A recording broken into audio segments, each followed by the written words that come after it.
Politik Amerika Serikat makin panas usai diwarnai aksi percobaan pembunuhan pada kandidat orang 01. Capres Amerika Serikat Donald Trump kembali menjadi target pencobaan pembunuhan pada Minggu 15 September 2024. Pria yang juga mantan Presiden Amerika Serikat itu kembali menjadi target penembakan.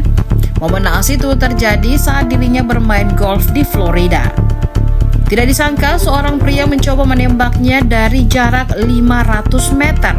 Suara tembakan pun sempat terdengar beberapa kali saat itu. Meski demikian, Donald Trump dikabarkan dalam kondisi aman dan kembali lolos dari maut.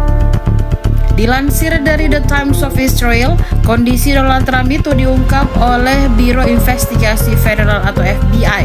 Dalam laporannya dijelaskan bahwa Trump selamat dari upaya pembunuhan kedua yang dilakukan setelah 9 minggu sejak upaya pembunuhan lainnya. FBI menekankan bahwa Trump tampak baik-baik saja dan tidak terluka sedikit pun. Diketahui percobaan pembunuhan itu terjadi saat Trump bermain golf dengan dikawal beberapa agen Secret Service. Kemudian sekira pukul 14.00, seorang agen Secret Service melihat laras senapan AK-47 mencuat melalui pagar yang saat itu ada di dekat lapangan golf dan mengarah ke Trump. Sesaat setelah, suara tembakan terdengar berulang kali, namun tidak diketahui tembakan itu berasal dari agen Secret Service atau dari pelaku. Pelaku pun sempat mencoba melarikan diri usai ditembaki agen Secret Service, namun akhirnya tertangkap di sekitar wilayah tersebut.